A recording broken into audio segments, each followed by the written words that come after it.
दोस्तों ये कहानी है एक आदमी निक की जिसकी बीवी एक हार्ट डिसीज से जूझ रही थी। तो अभी निक अपनी बेटी और छोटे बेटे के साथ एक घर में काम करने वाला एआई रोबोट लेने आया हुआ है। उसने एक रोबोट चेक किया पर तभी उसकी बेटी यहाँ से गायब हो गई। वो घूमते घूमते उससे अलग चली गई थी। निक उसे ढूंढने लगा तो उसे यहाँ लेकर आती है एक एआई रोबोट एलिस। ये उनकी सबसे एडवांस एआई रोबोट थी जो बच्चों के साथ काफी अच्छी है। निक की बेटी आयला ने कहा कि क्या हम इसे ले चलें? निक मान गया। एलिस अगले दिन उनके घर में आ जाती है। उसने निक से सबकी सारी डिटेल्स मांगी कि आप मुझे सबका टाइम टेबल बता दो। निक उसे घर दिखाकर आयला को स्कूल छोड़ने चला जाता है। एलिस ने पीछे से घर के सारे काम करने शुरू कर दिए। वो वहाँ फोटोज में निक की पत्नी को देखती है। निक जब वापस आया उनका घर बिल्कुल साफ पड़ा था। आज एलिस ने आयला की फेवरेट डिश बनाई है पर वो कह देती है कि ये मॉम की डिश की तरह नहीं। तभी निक का बेटा मैक्स रोने लगा। निक ने कह दिया कि ओह तुम तो हमेशा मुझे तंग करते हो। ये सब बातें एलिस सुन रही थी। तो रात को आयला उठकर किचन में कुकीज देने की कोशिश करती है पर तभी निक को उसके चिल्लाने की आवाज आई। आयला चेयर से गिर गई थी पर एलिस ने उसे पकड़ लिया। इसी बीच एलिस को चोट लग गई थी। वो अपने घाव पर बैंडेज लगाती है। निक उसे अपनी वाइफ के कपड़े देने आया तो इतनी देर में ही उसकी चोट भर गई थी। अगले दिन वो सभी निक की पत्नी मैगी को मिलने गए। एलिस भी उनके साथ जाती है। मैगी का कुछ दिनों में हार्ट ट्रांसप्लांट होना था।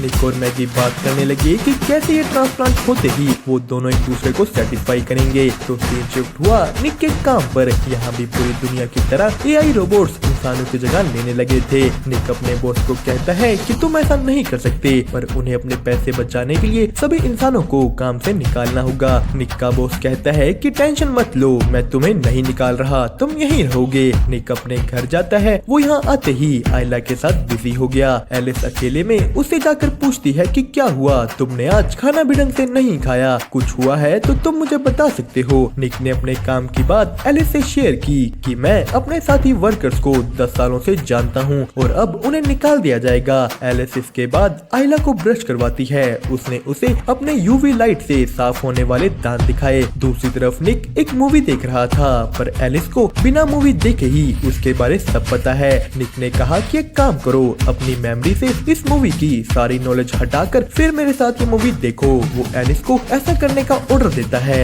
एलिस कहती है कि ये काम करने के लिए तुम्हें मुझे रिस्टार्ट करना होगा। निक ने एलिस को रिस्टार्ट किया। वो इस मूवी के बारे सब भूल गई। उन्होंने साथ बैठकर मूवी देखी। एलिस मूवी के इमोशंस को समझ पा रही थी पर तभी निक को मैगी का फोन आया। वो लोग अगले दिन हॉस्पिटल जाते हैं। आज ही मैगी की सर्जरी होने वाली थी पर उसने इससे पहले एलिस से अकेले कुछ बात की। वो उसे कहती है कि अगर मुझे कुछ हो गया तो तुम्हें निक का ख्याल रखना होगा। वो कहती है कि चाहे तुम्हें आधी बार उसके ऑर्डर्स के खिलाफ क्यों ना जाना पड़े, बस उसका ख्याल रखना।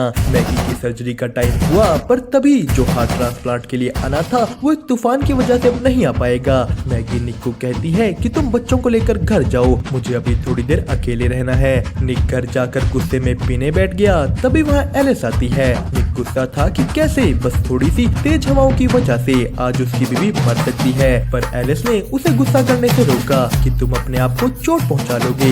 यही निक देखता है कि एलिस की भी नब्ज चल रही है। उसके पास भी एक धड़कने वाला मैकेनिकल दिल था। एलिस ने कहा कि पर मेरा दिल तुम्हारी तरह कुछ फील नहीं कर सकता। यहाँ एलिस निक को टच करने लगी। वो कहती है कि तुम्हारे ब्लड प्रेशर को देखकर मैं बता सकती हूँ कि तुम्हें अच्छा लग रहा है, इससे तुम्हारी स्ट्रेस कम होगी। पर निक ने मना कर दिया। वो यहाँ से चला जाता है पर ये चीज उसके दिमाग से नहीं निकलती। अगले दिन वो अपने काम पर गया। यहाँ सारा काम अब रोबोट्स कर रहे थे। निक मैगी के पास गया। वो बिल्कुल मरने को तैयार थी। उसके अंदर कोई उम्मीद नहीं बची। निक वापस घर गया तो वो देखता है कि उनकी फैमिली फोटोज में से मैगी की फोटो गायब थी। उसने एलिस से इसके बारे पूछा। वो कहती है कि तुम्हारी बेटी फोटोज देखकर दुखी हो रही थी तो मैंने उन्हें हटा दिया। निक कहता है कि फोटोज वापस लाओ। वो यहाँ से अपने दोस्तों के पास जाता है।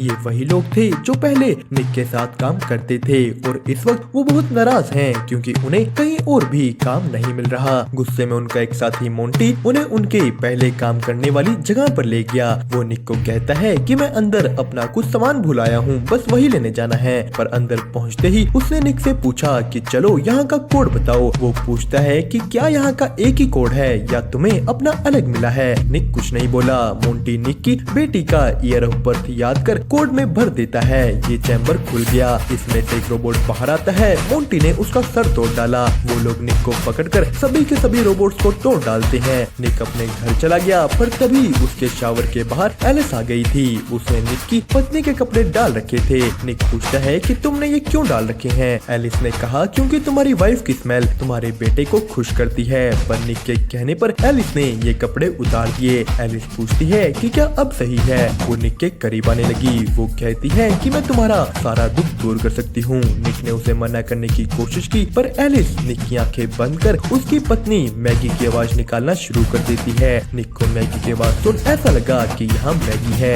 उन दोनों के बीच सब हो गया। सुबह निक को इस बात का बहुत रिग्रेट होता है। उसने तभी के तभी एलिस को कहा कि कल रात जो हुआ उसे भूल जाओ, वो दोबारा नहीं होना चाहिए। एलिस कहती है कि पर रात को तुम्हारी स्ट्रेस कम हुई थी। तो निक गुस्सा हो गया कि मुझे बार बार ऐसे चेक करना बंद करो। वो आयला को लेकर स्कूल निकल गया तो उनके काम पर पुलिस आई हुई थी। उसका बॉस निक से पूछता है कि कल रात तुम्हारे कोट से इसे खोला गया। पर निक कह देता है कि मेरा कोट तो मेरी बेटी का ईयर ऑफ बर्थ है, कोई भी उसे गेस कर लेगा। तो उसके बॉस ने कहा कि अगर तुम्हें इसके बारे कुछ भी पता है तो अभी के अभी बता दो, वरना बहुत बुरा होगा। तभी निक को मैगी का फोन आता है। उन्हें उसके लिए एक नया हार्ट मिल गया था। मैगी की सर्जरी होती है, वो मरने से बच गई। निक मैगी को वापस घर ले आया। अगली सुबह होते ही वो अपने बेटे मैक्स के पास गई, पर मैगी से मैक्स को उठाया नहीं जाता। तो एलिस आकर उसे ले लेती है। अब ये चीज मैगी को अच्छी नहीं लगती कि उसका बेटा उसी से किसी और ने ले लिया। एलिस मैक्स के साथ एक प्लेग्राउंड में गई, पर यहाँ एक बच्चे के चिल्लाने की वजह से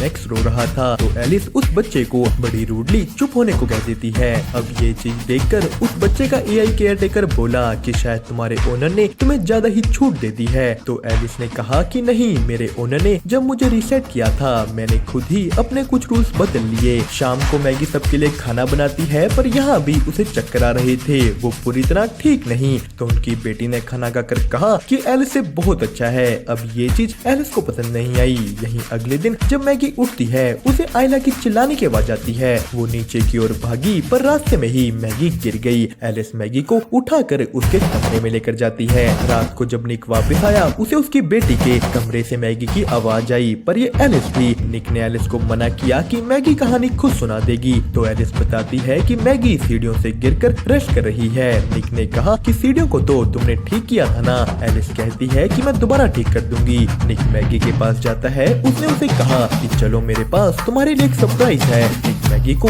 बाहर अपने गार्डन में लेकर गया। वो सारा परिवार साथ में डिनर करता है, पर अंदर से एलिस ये सब देखकर जल रही थी। इसके बाद मैगी और निक अपने कमरों में चले जाते हैं। तो तभी बीच में एलिस आ गई। वो कहती है कि तुम्हारी बेटी तुम्हें बुला रही है। निक इसके बाद बाहर दोबारा गार्डन में गया तो वहाँ उसका वही दोस्त मोंटी आ जाता है। वो दोनों साथ में ड्रिंक करने लगे। मोंटी कहता है कि मेरी बीवी ने मुझे छोड़ दिया, मेरे पास पैसे नहीं है और किसी ने मेरा नाम भी पुलिस को बता दिया। मोंटी का शक था कि ये निक ने किया है। वो दोनों आपस में बहस करने लगे। मोंटी ने निक को मारना शुरू कर दिया। वो उसके सर पर बोतल फोड़ने ही वाला होता है कि एलिस आ गई, पर निक एलिस को मोंटी पर हमला करने से रोकता है। मोंटी ने कहा कि कल तक अपने बॉस से बात करो कि मेरे ऊपर लगे फाइन्स हटाए, वरना मैं तुम्हारा भी नाम उसको बता दूंगा। अंदर एलिस निक को कहती है कि मुझे अपने प्राइमरी यूजर को बचाने के लिए बीच में आना पड़ा, और वैसे भी तुम्हारे बच्चों को एक पेरेंट तो चाहिए ही। यहाँ एलिस बताती है कि निक तुम्हारी पत्नी मैगी ज्यादा दिन तक जिंदा नहीं बचेगी, पर उसके बाद मैं उसकी जगह ले सकती हूँ।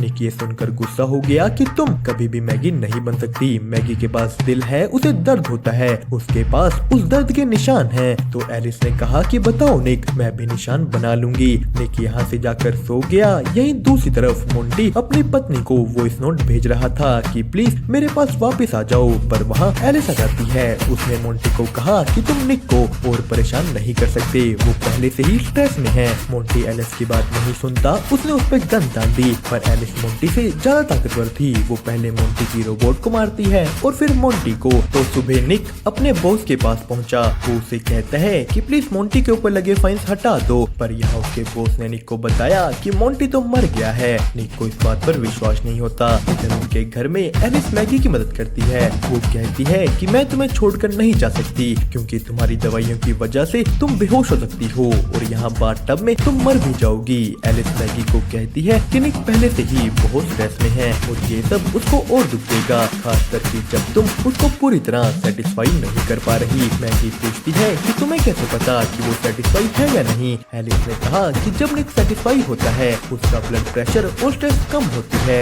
मैगी ने कहा कि तुम्हें ये कैसे पता। वो समझ जाती है कि निक और एलिस ने सब कुछ कर रखा है। मैगी ने गुस्से में एलिस को गैराज में भेज दिया। वो निक से इसके बारे में पूछती है। निक ने सफाई देने की कोशिश की कि मैगी वो एक मशीन है, पर यहाँ उनका बेटा मैक्स ऊपर रो रहा था। एलिस ने मैक्स की रोने की आवाज सुनी। उसे याद आता है कि मैक्स रोकर हमेशा निक को तंग करता है। उसने ले जाकर मैक्स को बाथटब में डाल दिया। ये सब यहाँ आयला देख लेती है। उसने निक को बताया। निक बाथरूम के अंदर जाने की कोशिश करने लगा, पर एलिस ने दरवाजा पकड़ रखा था। मैगी दूसरी तरफ से एक खिड़की में से अंदर आई तो एलिस ने उसे भी पकड़ लिया। निक अंदर आकर उसे छुड़ाता है। एलिस गुस्सा हो गई। निक ने एलिस को बिजली का झटका दे दिया। वो बंद होकर गिर जाती है। मैक्स को हॉस्पिटल ले जाया गया। यहाँ मैगी निक को कहती है कि बच्चों के साथ मैं अकेली जाऊंगी, मुझे सब सोचने के लिए थोड़ा टाइम चाहिए। तो दूसरी तरफ कंपनी वाले एलिस को रिपेयर के लिए ले गए, पर यहाँ जैसे ही वो एलिस के दिमाग को निकाल कर अपने सिस्टम से कनेक्ट करते हैं, एलिस ने उनके पूरे सिस्टम को भी हैक कर लिया।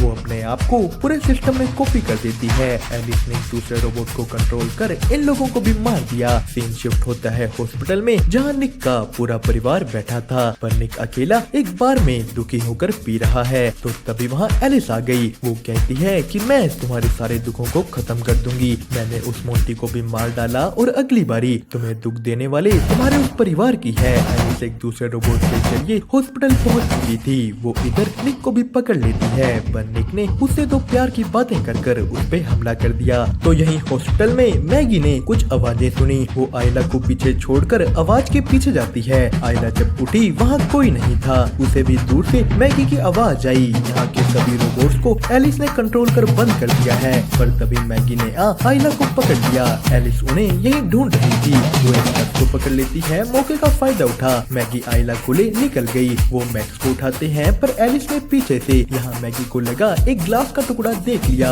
वो अपनी यूवी लाइट से इन खूनों को ट्रेस करते हुए आगे बढ़ी, पर उसके पहुँचते ही वो लोग उसकी विजन ब्लॉक करके भाग निकले। पीछे से निक भी हॉस्पिटल की तरफ आ रहा था, पर उससे पहले ही एलिस ने मैगी को पकड़ लिया। वो उसका दिल निकाल कर उसे मारने ही वाली होती है कि आकर निक ने एलिस को टक्कर मार दी। मैगी जाकर निक को कार से निकालती है और निक बेहोश हो चुका था। वो मैगी के उठाने पर भी नहीं उठ रहा। तो इधर एलिस उठ चुकी थी। वो मैगी को पकड़कर फिर से मारने ही वाली होती है।